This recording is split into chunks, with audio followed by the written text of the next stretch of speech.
Live from a studio apartment, this is Misinformation. Let me click a button. Perfect. Alright, well, Trump has threatened to intervene in Iran's brutal crackdown on protesters. Yeah, apparently he's going to send Democrat protesters to Iran. Yeah. He thinks he can kill two birds with one stone. He's not sure which side will give in first. Well, all indications point to an imminent U.S. strike on Iran to potentially overthrow Ayatollah Khomeini. Yeah. Yeah, the Ayatollah was seen preparing for the strikes. Yeah. He's about to get Maduro'd, so he just wants to be comfy when he gets taken. That's all. And finally, the Dilbert creator, Scott Adams, has passed away. And 20% of people think he's a racist. 20% of people. You're only going to get that joke, by the way, if you watched Scott Adams' show. Great guy. My favorite show. Total bummer. So I'm happy to burn a joke that doesn't make sense to anyone on him. And we'll start with Scott Adams real quick, because I should say a couple of words. Scott Adams, my sister always tries to get me to watch TV or movies and stuff like that. I'm like, I don't watch movies. I don't watch TV. And she's like, what do you watch? Or when I go on dates too, they're always like, oh, what do you watch? And I'm like, I don't watch shows. I'm like, I watch one show. And it's the same show that I've watched for 10 years. And they're like, what is it? And I'm like, it's this guy talking. He's the Dilbert guy. And he talks. And it's on YouTube. And now my favorite show died. It's a weird feeling. It's not like it got canceled. My show was just a guy. And he died. So it's been a bummer. Let me pull up some... Here, hold on, I'll pull up some Twitter news and stuff. Let's go here. Perfect. Oh, let's get this a little bigger too. That's what she said. And I accommodated. Okay, I think that's good. Let me see if I have this statement. So, crazy live. Today was like, I guess yesterday was technically Scott's last live stream. His ex-wife was on. She's been taking care of him for the last couple weeks, I guess, and she showed up on the live and broke the news. He had a statement that he read. Let me see if I can find it. I know Megan Kelly, I think, had it. Kelly, here. She's hot, by the way. Oh, gosh.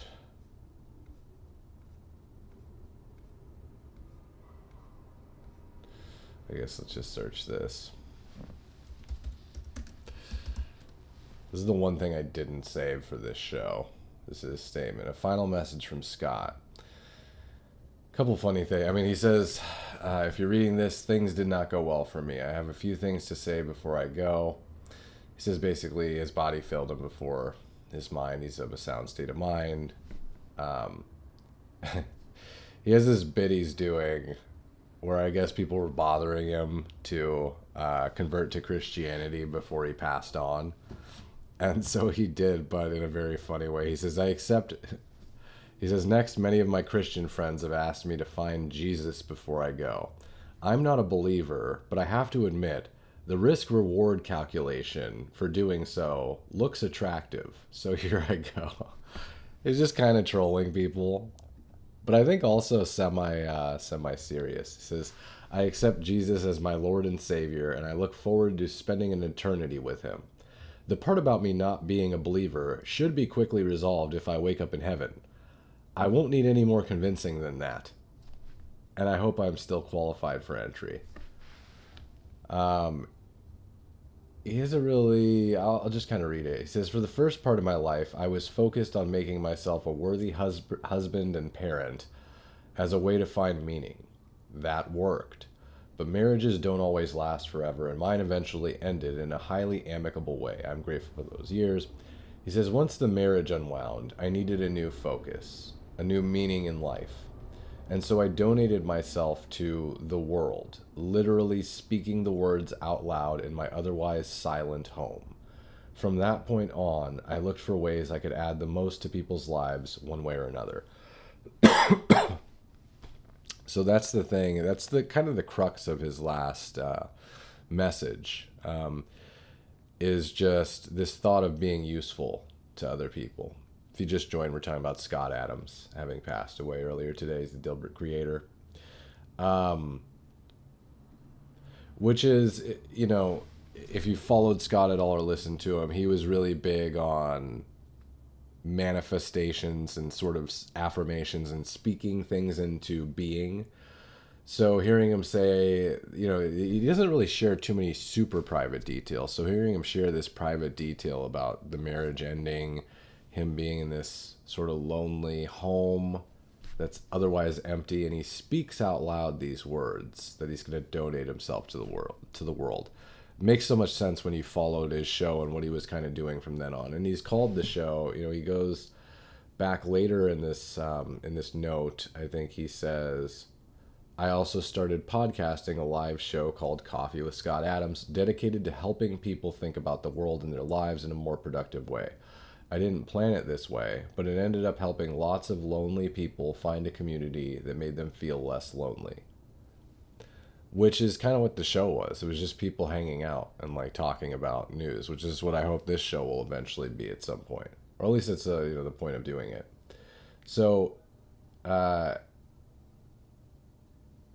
yeah, just an interesting thought how he created it because he was lonely, and then it became this sort of safe harbor for a lot of people who were isolated, especially when we went through COVID and everything, you know, together.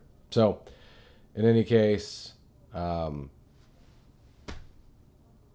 I was going to say best wishes to Scott. I don't know what to say. I mean, tribute to him. He's he's a guy that, like, he's not really, most people don't really, like, know his true impact. If you mentioned it to people, they'd be like, oh, the Dilbert guy? Okay, whatever.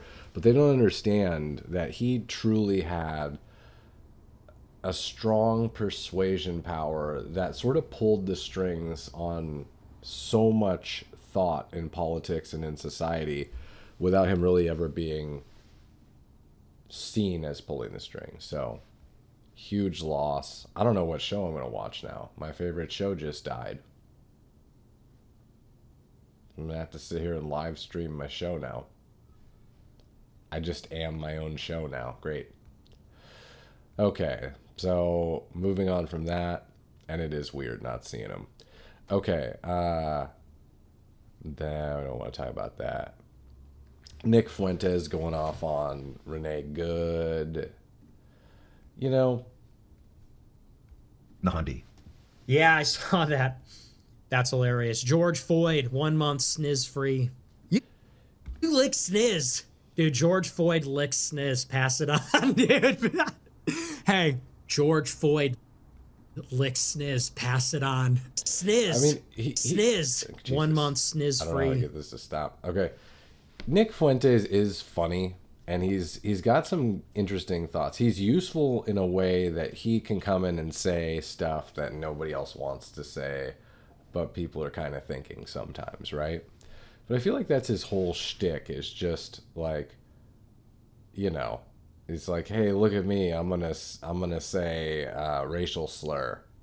Watch, I can do it again. And that's kind of like the majority of his dude, George Floyd licks sniz. Right? Pass it on, dude. I mentioned this because he goes off about... Hey, George Floyd licks sniz. Pass it on. Controlled or tell your friends. Yo. George Snow excuse. She's not a 16 for who? No, I'm sorry. There's nothing tragic about that. Like, this is the most insufferable liberal bitch ever. She's like 37. What's the excuse? She's not a 16-year-old that got radicalized in high school. He's talking about that's the lady hilarious. That got, George Floyd. Oh, it's so frustrating. I'll explain that in a second. He's talking about the lady that got shot in Minneapolis. I mean, number one, I just don't. I think this is such a bad look for conservatives. I mean, you can say that the ICE agent was in the right, and I do. I've made videos on it where I'm like, look, you can't tell officers that, they've got to make this split-second decision to forgo their own life because maybe the car won't hit them. It's like, there has to be a zero tolerance. If a car is hitting you or coming at you, they have to be able to defend themselves, whether in retrospect they made the right call or not. That's my opinion.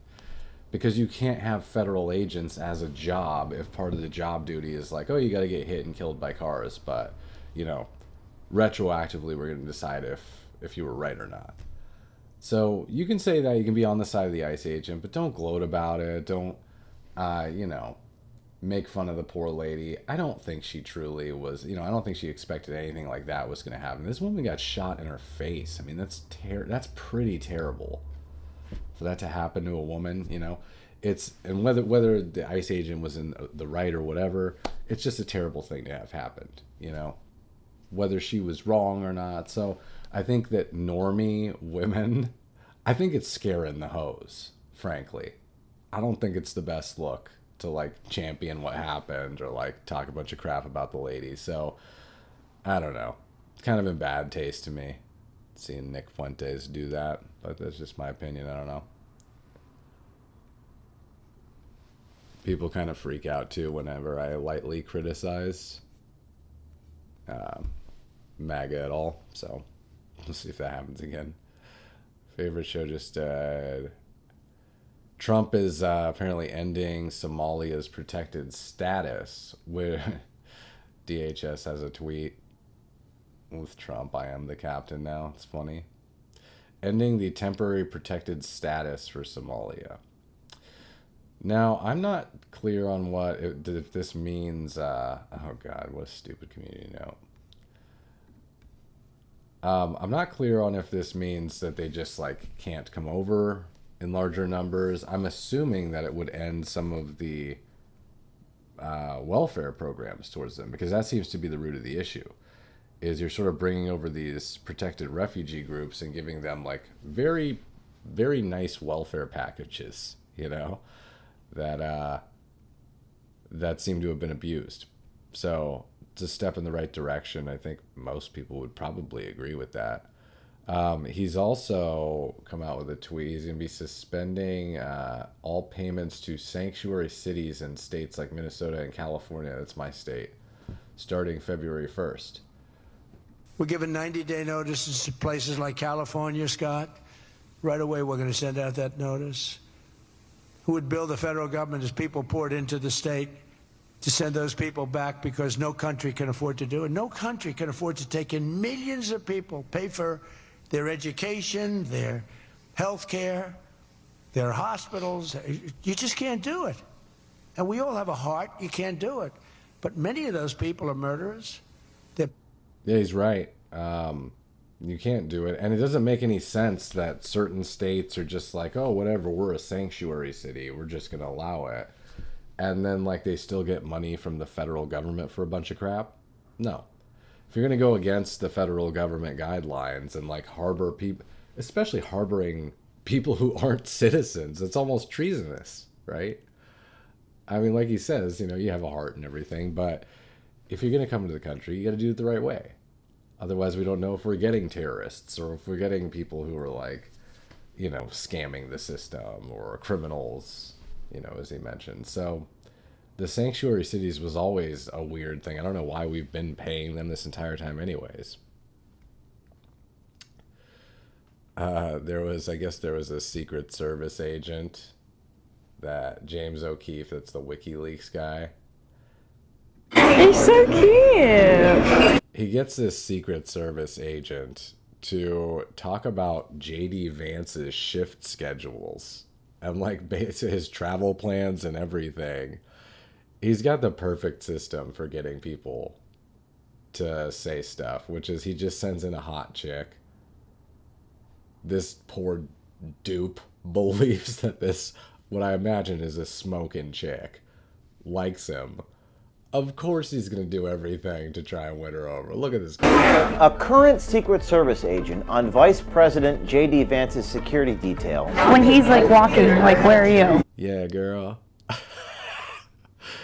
This is called a honey pot, by the way.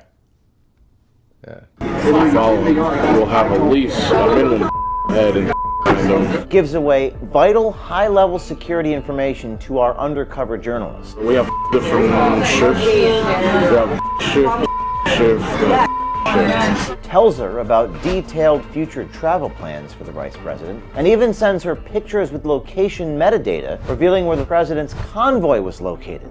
Pretty crazy. So at least we know if they send over, you know, a hot Chinese spy, these Secret Service agents will similarly. Didn't Swalwell do that? Wasn't Swalwell with Eric Swalwell with the Chinese spy?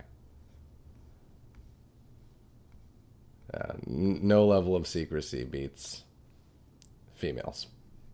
Can't get past them. What else we got today? I'll be wrapping up soon too, guys. I'm a little bit tired. It's like it's 1 a.m. my time. I got to get to work tomorrow. So, what else we got?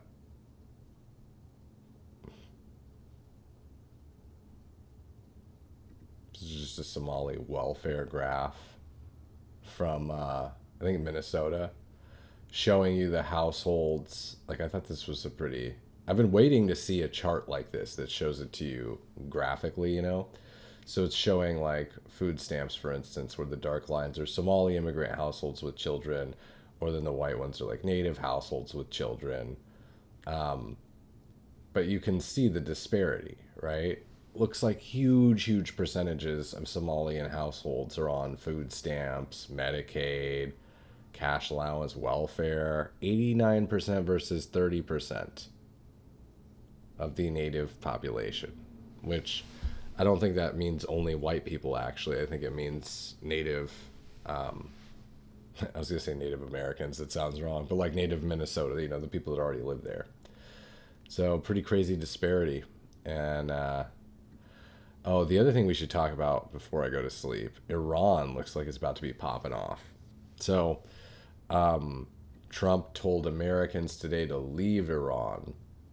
If you're not caught up on it, what's happening is there's basically these protests that are happening in Iran. And the government, a couple of days ago, shut down all the internet, shut down media organizations, and allegedly has started murdering all these protesters. I saw reports today there were maybe like 20,000, 30,000 people that had been murdered, right? Trump is saying that he's going to potentially intervene.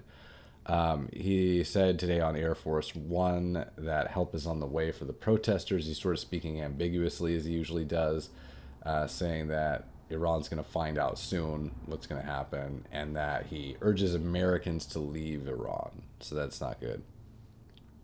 There's also this kind of funny thing that they have on Twitter. It's called the Pentagon Pizza Index.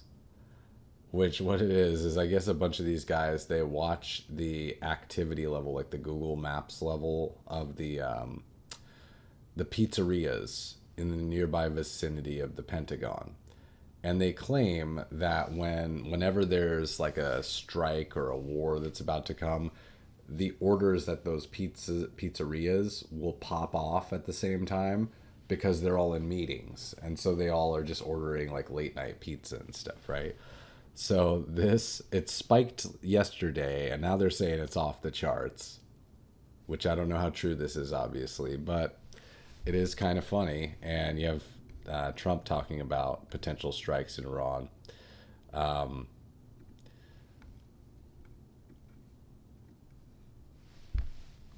Maybe he's trying to cover up the Epstein files by invading Iran. I don't know if he'd go that far. But, yeah, he's basically, we'll see what happens. I mean, I saw someone also speculating earlier that it might be more than just a typical like missile strike on Iran, that he might actually be trying to depose the Ayatollah. Which, to be honest, if you'd asked me that a couple months ago, I'd have said, oh, no, of course not. Trump's just bluffing. But having seen what happened to Maduro, like, you actually can't take anything off the table anymore. he could snag. We could see the Ayatollah in Nike sweats in like 3 days. Could go down in like 5 minutes for all we know. So we'll keep an eye on that. Probably end on this. Oh, hold up. This is Trump telling Iran that they better behave. Iran says that it will retaliate in the instance of U.S. strikes against U.S. assets in the Middle East. What do you say to U.S. service members about why it is worth the risk to intervene in Iran? Yeah, Iran said that the last time I blew them up with the nuclear capability, which they don't have any longer. So Iran said that the last time. They better behave. Trump's really in his like legendary era right now. He just doesn't seem to give a damn anymore. He's just popping off on everyone. It's kind of beautiful to watch, you know. This second term is really the like Trump mob boss term.